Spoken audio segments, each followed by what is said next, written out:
Very good morning to all of you. I'm Dr. Suniti Dutt here in the Department of Media Engineering at NITA. And today we'll be at the very last session of this particular STC. We'll be discussing upon the cyber laws. Now, in all the previous sessions, you have already seen the different types of cyber crimes which can be committed, and you've also seen how to secure yourself over the web, how to protect yourself over the web.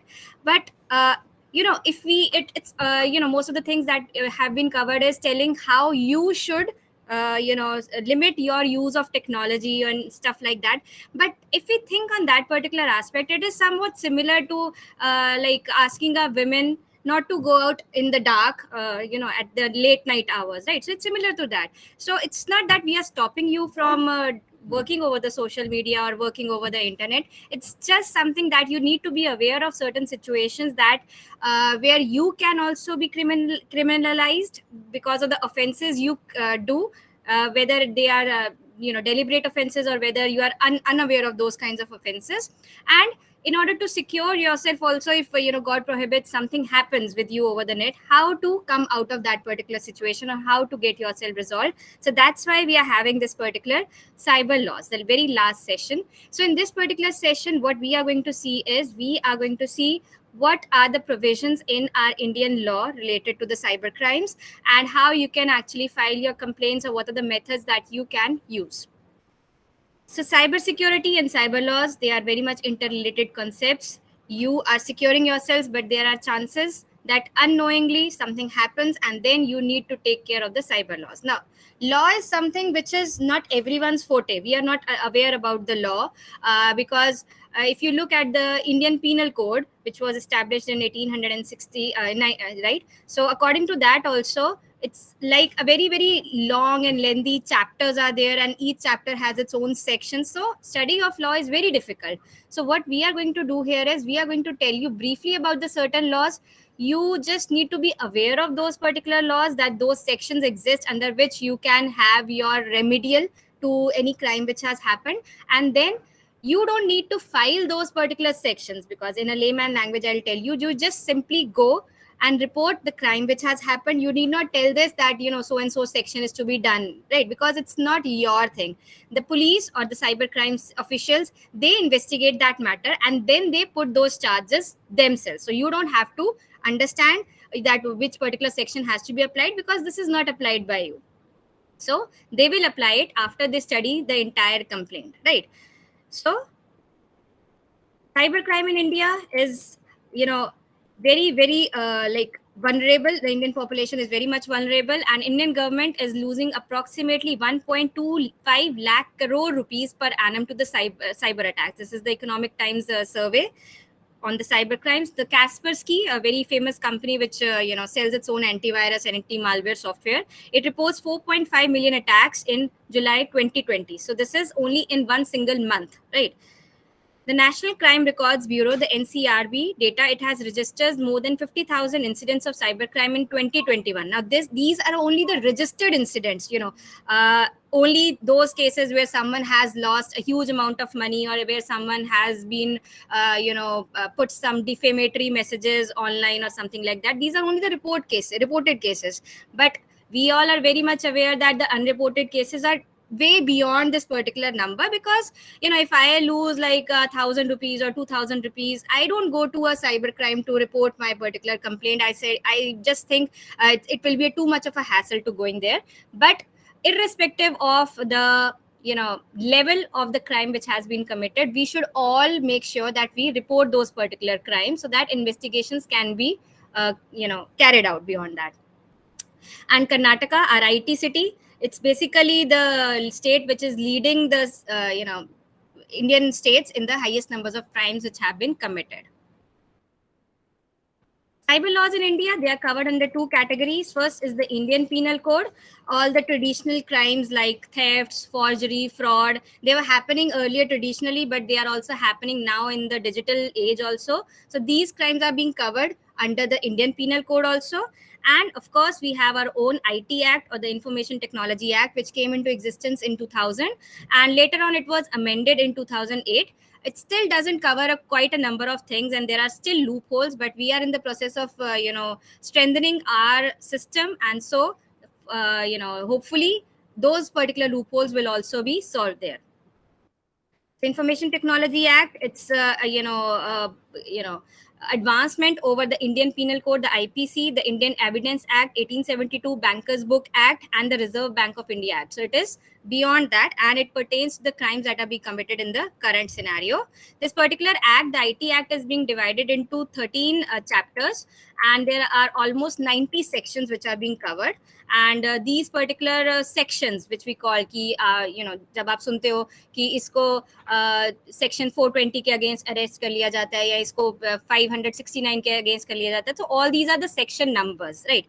So in this particular IT Act, what we will be discussing is not all the sections, but only those sections which are related to some sort of penalties or some sort of offenses. Otherwise, chapter number 1 is dealing with the overall applicability of this IT Act, the definitions of the various terms which are being used in the IT Act. Chapter number 2 deals with the electronic and the digital signatures. There is a difference between electronic and digital signatures. Electronic signatures आपके कौन से होते हैं? जो आप electronic signatures, जैसे आपने एक PDF को electronically sign कर दिया, that is your electronic signatures. Digital signature, आप CSC domain के हैं, so you very well know that digital signatures के लिए you have to get one digital certificate issued, and this is however more secure.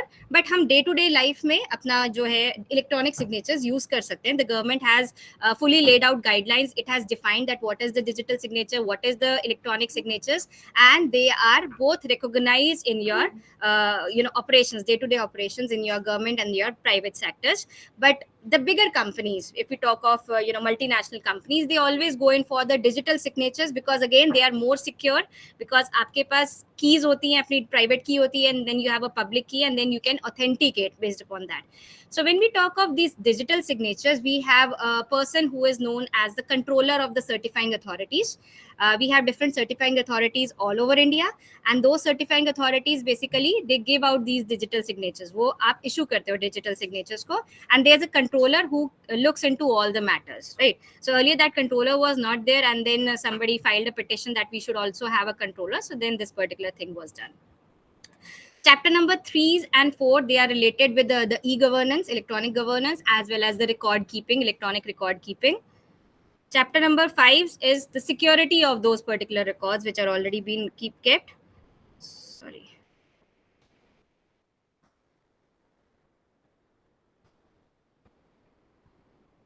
What has happened? Chapter number 6 is for the definition of the certifying authorities, that who are the certifying authorities and how you can get your digital signatures if you want to be extremely secure while your transactions. Then you need to file for a digital signature in front of your certifying authorities. Digital signatures ऐसे होते हैं कि अगर आप एक बारी भूल गए कि आपका digital signature क्या था, तो you cannot ask them to retrace it back for you. वो एक बारी बन के आपको भूल गया तो वो चला गया, you have to apply for another one, right? So it cannot happen the other way. Then certificates for the electronic sign, they are given.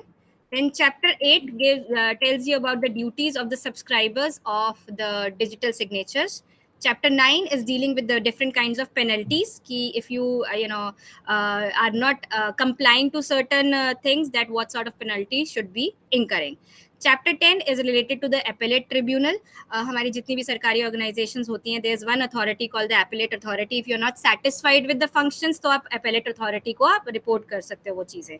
So appellate authority के क्या क्या rules हैं या उनके क्या क्या चीज़ें वो follow करते हैं या how to approach that, वो particular सब चीज़ें उसमें defined हैं chapter 10 में. Then chapter 11 is related with the different kinds of offenses and the punishments जो उनको मिलेंगी, कि कितने साल आपको imprisonment की मिलेगी या कितना आपको fine deposit करना पड़ेगा under each section. So it is telling you that. Chapter 12 is for the liability of intermediaries. This chapter was earlier not there, but it was introduced. अब intermediaries क्या होती हैं? Like हमारा सर्च इंजन है Google search engine तो है, लेकिन वो बहुत सारी वेबसाइट्स को आपका लिंक करता है. तो Google is an intermediate between us and the website.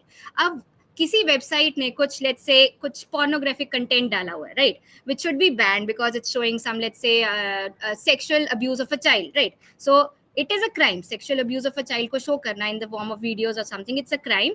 But वो Google के through वो website link है, so Google is an intermediary. So should Google be also framed for this or not? तो ये चीज़ों के लिए ये liability of intermediaries वाला एक chapter add किया गया. and chapter 11 is for the miscellaneous, जो नई चीजें इनकी add होती जा रही है. Right. So first of all, we'll start with section number 43. Section number 43 states damaging of computers of the victim. So jab we talk of computers, we are not talking of only the hardware, we are talking of the computer, the networking system which is there, and all the software or the programs or any content which is present inside your computer. So if we damage matlab we either delete everything from the system or we modify the contents and so on. So this comes under your offense of section 43, and the punishment for this is imprisonment of 3 years or fine up to 5 lakhs. This offense is bailable. That means if you commit this particular kind of an offense, then you can get bail, and this is cognizable. The meaning of cognizable is that if you are found guilty of this particular offense, the police जो है directly आपको arrest कर सकती है. It does not have to take prior approval from the court that I am going to arrest this particular person, I am going to search in that premises or not. Direct arrest is allowed. So this is the meaning of cognizable. And of course, this particular offense is triable by the court of JMFC, that is the Judicial Magistrate First Class. Right. Second is section number 65. I'll tell you about a case study. So in a few years back, in Pune, there's a big company, Pune Auto Ancillary. So there was a person of that company, the MD of that particular company, Manmohan Singh. This particular person, answered a phishing email, and that phishing email, introduced some sort of a thing which, out of which the fraudster was able to gain the control of the system, and he was able to delete some very important files. So this particular section was evoked by the cybercrime cell of India, and then the Punjab National Bank was also involved because the fraudster took about 80 lakhs of money from his account, and this particular person was told to share the liability because he answered that phishing mail. It was not only on the part of Punjab National Bank, but it was also on the part of this MD. So जितना भी उसका वो हुआ था, so he was asked to share the liability because उसने भी phishing email को answer किया. So that's अगर if you do such a transaction and your bank is also involved, but you were also involved in answering to that particular scam or that phishing email or installation of that particular software or something like that, so you are also liable for that, right? So ऐसा नहीं है कि you will get the complete thing. You will be also fined for that particular stuff. Then section number 65 is tampering with the computer source code. So again, it's an extension of that particular section number 43. So source code you already know. And of course, isme fine is a little bit less than the previous one because you are just targeting at the source code of the computer. You're not targeting the email, your hardware, or you're not talking about, hacking of the network in which that particular, hardware is being placed. Again, this is bailable. This is cognizable. The police can arrest you without any warrant, and it's triable by the court of JMFC. Then we come under section 66. Section 66 has a lot of subsections from section 66A to 66F, and it's all related to the computer related different kinds of offenses. When we talk of section number 66A, it relates to sending offensive messages through a communication device. For example, there was a very, this particular section has been scrapped off from this one. And I'll tell you a landmark decision based upon which this particular section was scrapped off. There were two girls, Shreya Singhal and one other, and they posted some comments online on the social media platform Facebook because there was a complete shutdown in Mumbai after the demise of a political leader. And I'm not going to name that particular one, but you all can guess the very famous political leader when he died. So these two girls, they started asking questions that why is the need to completely shut down this Mumbai city, and they voiced their personal opinions. So, they were booked under this particular section 66A, but then they challenged this particular 66A from the Indian Penal Code section 19, that is freedom of speech of Indian citizens, right? So then this case went on in the code, and ultimately the decision of the court was that this 66A section is very ambiguous in nature because it violates the very much right of freedom of speech, right? So unless and until you are not defaming someone, right, it's not a derogatory remark on someone, you can voice your opinions. So that was the decision, and this section 66A was then scraped off. Then section 66B is for dishonestly receiving stolen computer resource or communication device. That means, for example, let me just tell you, हमारे पास बहुत लोगों के phone चोरी होते हैं, right? Phone चोरी हुआ, आपको क्या चाहिए? आपको फोन तो नहीं चाहिए ना, you just that particular thief, he just wants to get the money, so he goes there to some mobile shop, and he tries to sell that particular mobile phone. So if the owner of that particular mobile phone, if he is somehow aware of this knowledge that he is selling you a stolen phone, then you can be charged under this 66B. So if you are anyhow somehow aware of the fact कि ये चुराया हुआ phone आपको बेच रहा है, please do not buy that, because phone का एक IMEI नंबर होता है. The moment you put a SIM where and वो नेटवर्क कनेक्शन से आपका जुड़ेगा, तो IMEI नंबर से you can trace your phone number, right? So once that phone number is traced and it's lying with you, and then you could be offensible under the 66B category. Then 66C is for identity theft. बहुत common है, जैसे या Facebook पे आपके additional profiles create हो जाते हैं, that is an identity theft, and that happens because you let your personal information, too much personal information, right, on the web, and then somehow the people, they just take that information, they create a new account, and this has happened with very high officials in the government also. So recently when Pratibha Patil, it happened with her, and 3 different Facebook accounts were created, and offensive languages were then used for the government, right? So they immediately filed a report with the cybercrime cell, and then those particular profiles were removed down. And after that Facebook has an additional policy that now we can report any fake profile also. So if you can, so try using that particular one also. Identity theft has also happened in cases of a very big case happened recently, जब आधार card जो है वो data जो है hack हो गया था. So millions of Aadhaar card data were hacked, and you could just there were people who were selling you Aadhaar card information for 300 rupees, for 500 rupees. Anybody could get any information, and you could pretend to be anybody else. So this happened as a result of this particular thing, right? Then we have 66D, cheating by personation using computer resource, right? So like, I'll give you a straight away example of this particular one. There was this person, Sandeep Varghase, and state of Kerala. This was the case.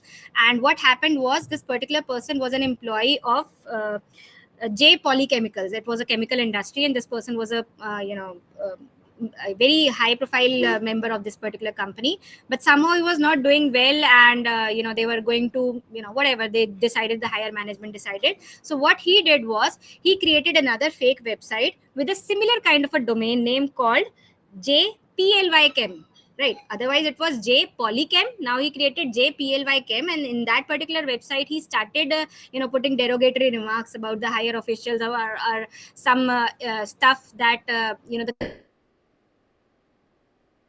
sort of these things were being put.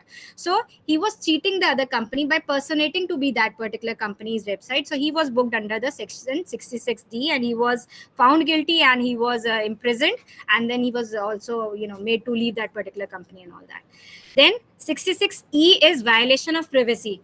We all know that we have those cameras, right? Security cameras हमारे पास होते हैं, but sometimes some sort of a malware, if you put in that particular software of security camera, so what happens is that security camera's footage can be opened from anywhere in the world, right? You just need to put a malware in that particular one. So in this particular case, there was one woman, and her homes, I'll not name that particular woman for obvious reasons, her home security cameras were tapped, and then she was her footages were being captured, although nothing obscene was there, but her day-to-day activities and these things were being captured there, and they were being posted online. And when this particular woman came for a job interview, nowadays the people are very intelligent, and before hiring someone, they do a background check, and during that particular background check, all these videos of her doing something which was not what she was speaking of, right? So they caught this, and then she filed a complaint that somebody has violated her privacy, right? And then we have the cyber terrorism, right? So fake emails, bomb hoax emails are being sent that in so and so city I have planted 9 bombs, and they will just go on a blast at this particular time unless you pay me this amount of money or something like that. This is the only offense in this particular category that is non-bailable. You cannot even get a bail. All the rest of the offenses were bailable, right? And of course, this is cognizable the moment the police or the cybercrime cell, they trace your IP address, they are going to catch you, right? Then section number 67 is publishing or transmitting obscene material. And this obscene material could be of various forms. It could be for the women. The sexual content we cover in 67A. Specifically for the children, we cover it in 67B. And in 67C, we cover the websites which are the intermediaries, basically, which are responsible for, publishing the obscene content online, right? So this section is considered this. And the first two, in which women and children are involved directly, these are non-bailable offenses. And the last one, if the intermediary is there, then it's of course a bailable offense, but it's still cognizable. That means they can arrest you at any times. And of course the fines are also large. Now these sections are in the IT Act also, but these are in the Indian Penal Code also. So you are going to get punishment for these sections also, and whatever section is applicable in Indian Penal Code, uski bhi aapko punishment saath mein milegi, because these are very heinous crimes to commit. Then section 68, failure to comply with the directions given by the controller. We have the controller of certifying authorities. So if you are not complying to the directions, then you can get this one. And this is a smaller offense. So this is, I don't know what's happening here.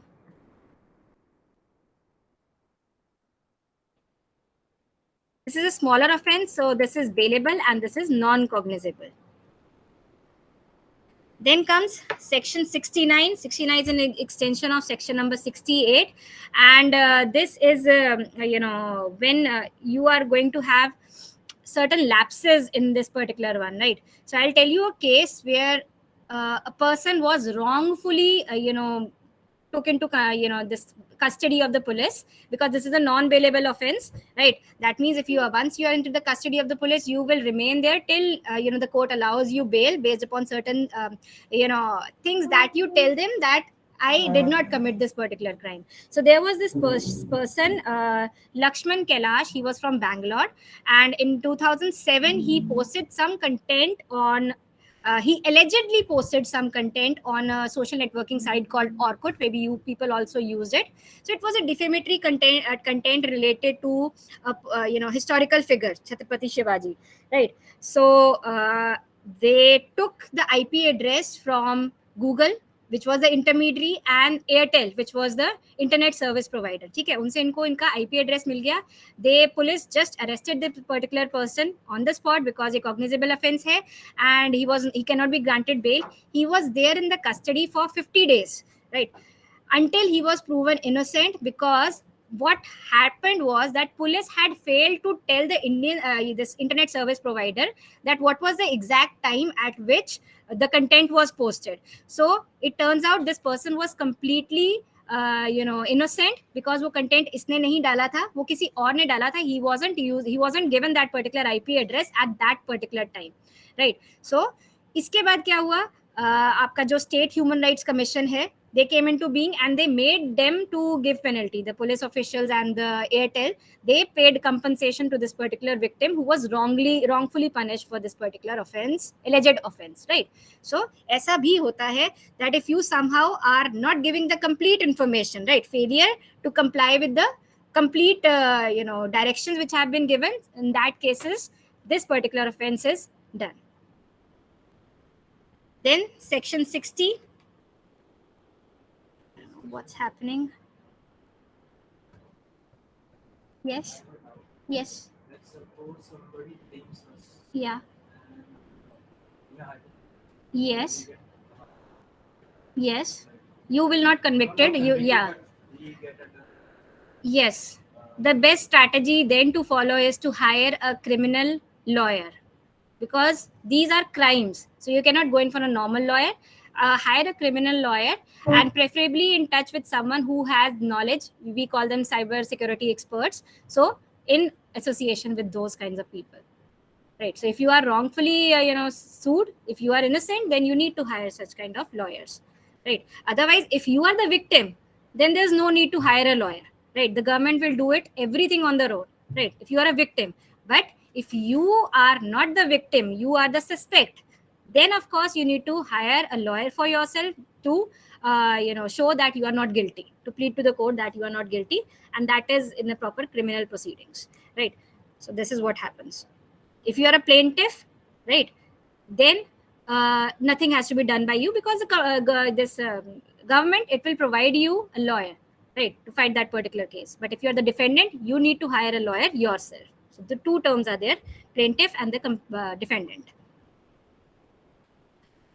Section 70, any person who secures access or attempts to secure access to the protected system, right? And then the Indian Computer Emergency Response Team, the ICERT, it is the national agency for the incident response, right? So it defines this particular thing. And any person who is wrongfully accessing these particular the government agencies, then you can be booked under section 70A and B. 71, misrepresentation to the controller of the certifying authority. Sorry.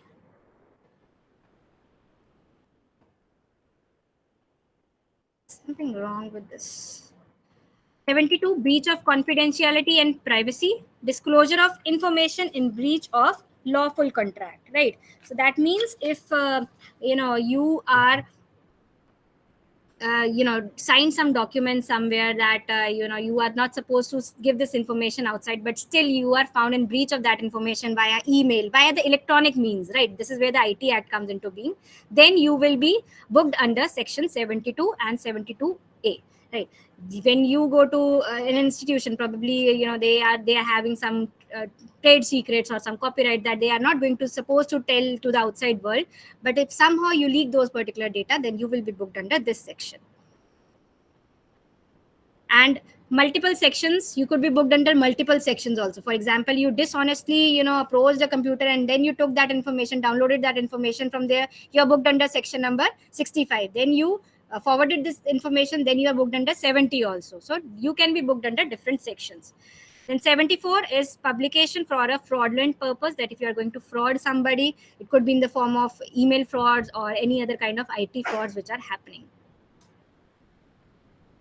Then Indian Penal Code 1980. And these are the various sections which go hand in hand, because we are having theft, we are having forgery, we are having frauds and mischief, or we are having protection of women and children in the Indian Penal Code also. So all those codes, all those sections are also applicable along with the IT Act. So it's not that you will be charged under the sections of IT Act. If you commit any of such crimes which are in both the purviews, you will be charged under those particular sections of the Indian Penal Code also.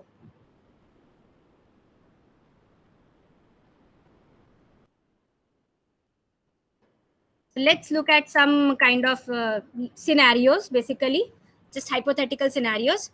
So online hate communities are there, right? So it's if you create a sort of a hate community which is spreading some kind of information about a particular religion or a particular group of people, then what are the sections which could be applicable? Section number 66 of the IT Act, 153A and B of the IPC Act, right? And in fact, this online hate community, there was one particular case. You must have heard of the Art of Living Foundation. So there was a Vyakti Vikas Kendra, and this particular Kendra, it lodged complaint against the Google, because the Google was an intermediary, and back then the intermediary law was not there, that particular section was not there. And also a particular blogger who used to write on a particular website called blogger.com. So this particular blogger.com पे art of living के खिलाफ उन्होंने बहुत सारा कुछ comments, derogatory remarks and all that of stuff he had posted. And within 24 hours the police acted on this, and he was made to remove all that particular comments from the particular blog website, because some offenses are not bailable, they are cognizable. Credit card frauds, if they are happening, then applications sections which are applicable are 43, 66, 66C, D and 420, that is the fraud of the IPC. Web defacement, are this mostly happens in certain websites when you don't regularly maintain your website and some malicious hacker comes and on your website you are just redirected to some other page where a pornographic content keeps on opening up. So you are now having sections under which this can also be charged. So sections 43 and 66 of the IT Act, 66F, 67 and 70 also apply in certain cases, not in all cases but in certain cases.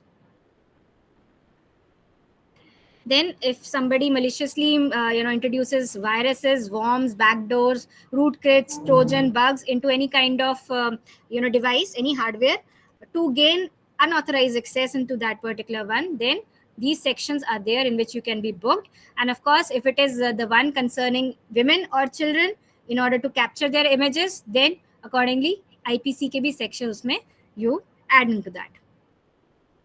Cyber terrorism, that many terrorists, they are collaborating with each other by using the Google Drives or using the FTP websites, because we are not using those kinds of FTP websites. Physical media is also involved there for hiding their information for the records and businesses. And conventional laws of the Indian Penal Code, jitne bhi laws terrorism ke against hain, plus section 69 of the IT Act and 66F, I forgot to write here, so that is also applicable in the cyber terrorism.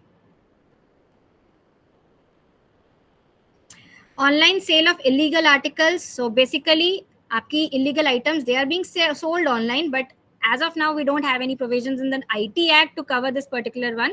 So only the normal provisional laws which were there in the IPC, only they will be followed.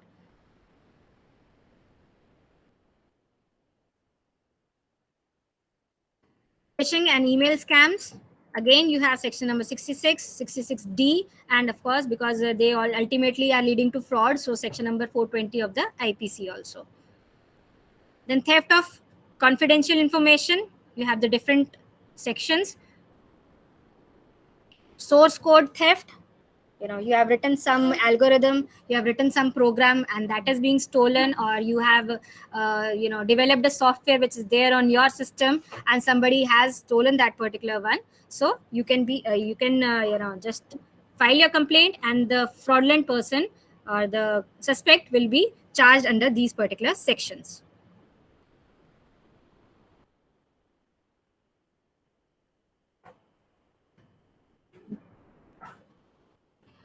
So how do we lodge a particular complaint? We can file a written complaint to the cybercrime cell. Just need an A4 size paper. Just write your name, your contact number, and file. Go to your nearest cybercrime cell and report this particular complaint. So name, contact details, and address where your response will be emailed or mailed. Address the written complaint to the head of the cybercrime cell. Plain page पे जो आपने आपके साथ incident हुआ है उसको head करना है, head cybercrime cell so and so city, and then just write what has happened with you. Nothing technical, simply जो आपके साथ बीता है.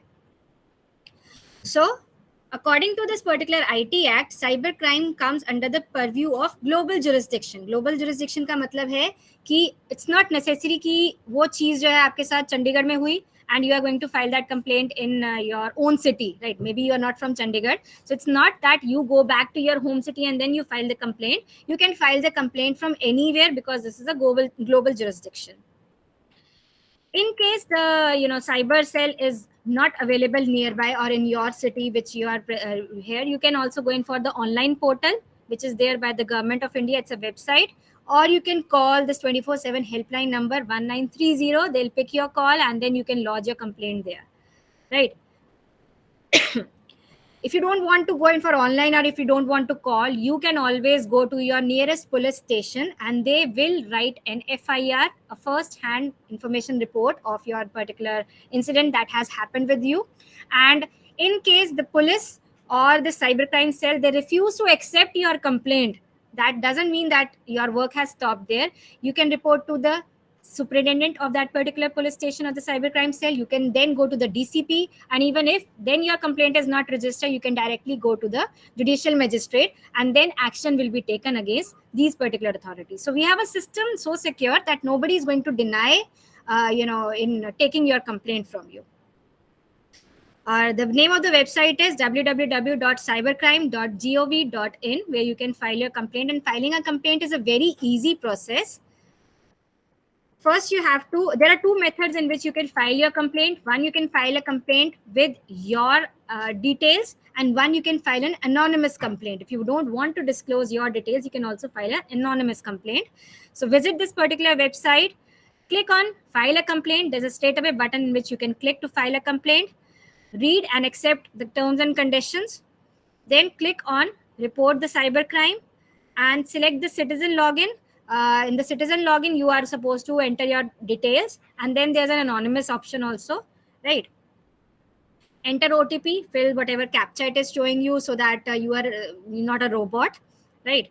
Then enter the details of a cybercrime. So they have given you like 1500 number of characters could be filled or something like that. So you just try to limit your complaint up to that particular one. Then this is how this look like: complaint or incident details. There are four things here: the incident details, the second option is for the suspect details, the complainant details in case you have filed it with your details. If you are filing it anonymously, this particular section will not be there. And the last one is preview and submit. So select the category of the complaint, simple drop down, subcategory of the complaint, approximate date and time when the incident happened. If there is a delay in reporting, then why did you delay in the reporting? For example, I did not check my phone, but some fraudster was constantly, withdrawing money from my bank account, and I was somehow traveling or something like that. So I was not able to report it immediately. Where did the incident occur? And additional details. So maximum 1500 characters are there. So try to limit your story within the 1500 characters. Then click on save and next. This is the case for report anonymously. So that particular tab where the complainant details was there is missing in this particular section. Then review all the information, click on the submit button, and then you will be, directed to the incident details page. On this incident details page, you will be asked to upload the supporting documents. For different kinds of crimes, we have to upload different kinds of supporting documents, which are very easy, right? Once you know what kind of documents are required, nothing legal in that particular matter. Only you have to do is, take out the proofs from your emails, from the snapshots of your app, whichever you have done there, and all that. And then fill the details about the alleged suspect. If you know who has done this, maybe you are from your company or from your organization, you know that somebody else has done this, so you can fill those details also. Verify all the information and click on the submit button. And once you click on the submit button, you will be given with a complaint ID and this particular details on your official email ID which you have filled on your details. So everything will be sent to you. So once you report this particular thing, within 24 hours, the action starts to happen, right, on this. Documents required for the complaint matter based upon the different types of complaints. If you have some scam, some phishing email comes to you, so you have to write a written explanation. Then you have to take out the copy of the email which has been sent, and you should not take out the copy of the forwarded email. Take out the copy of the original email. Full header of the email should be visible in that particular copy, and in hard form and in soft form it should be provided to them. So only this detail is being required from you, and you can always take snapshots from your phone and submit and upload these particular documents. Then if it's social media based complaints, then if somebody has, for example, post some comments about you, some defamatory comments about you, or if somebody has impersonated you, so that particular profile page of that particular person or the URL, basically hard and soft copies of all this content in a CD, of course, this should be provided to them. Then mobile app based complaints, for example, you have installed any app which was not authenticated, and then it has led to some fraud for your on behalf of some money has been deducted and so on.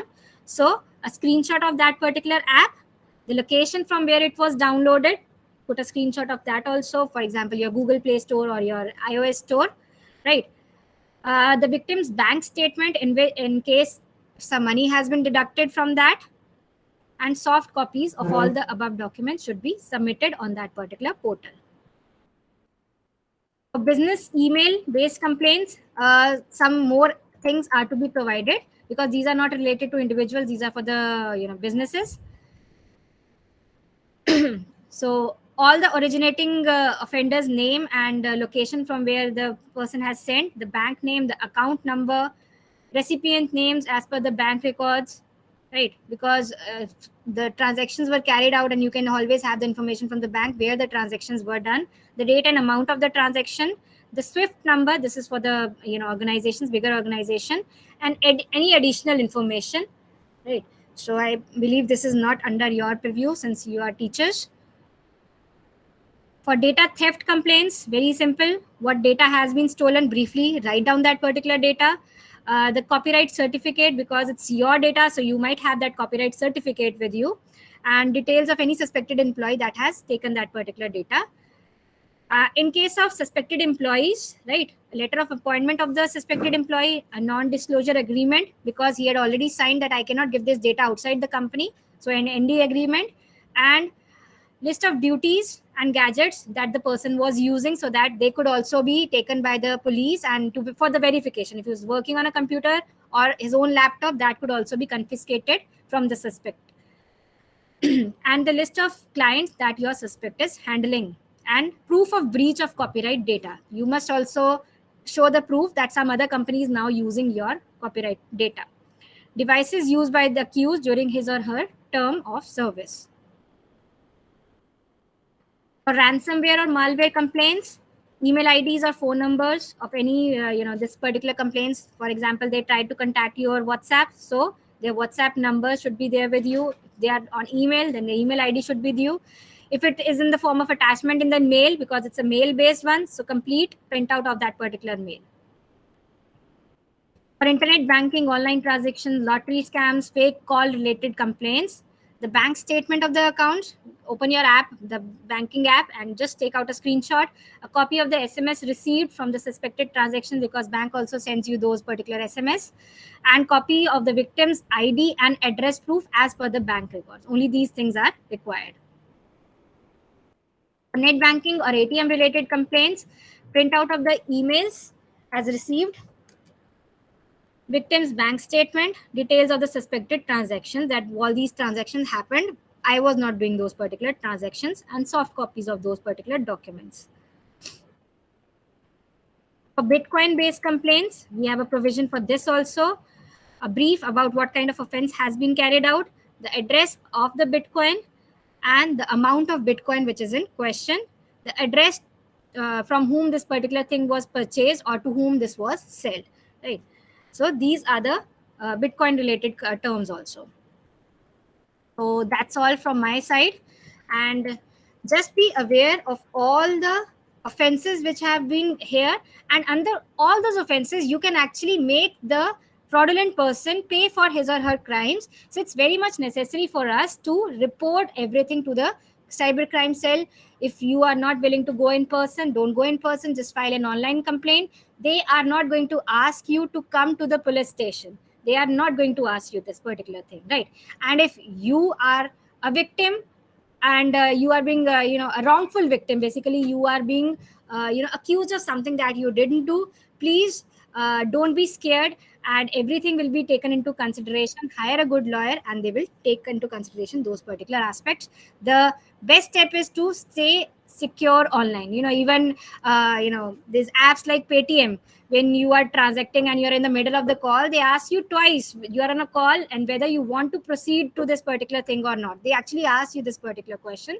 So stay very careful of what you are doing, because ultimately, if the better option is to stay safe on our own end, right? So this is the better option. So that will be all from my side. Thank you so much.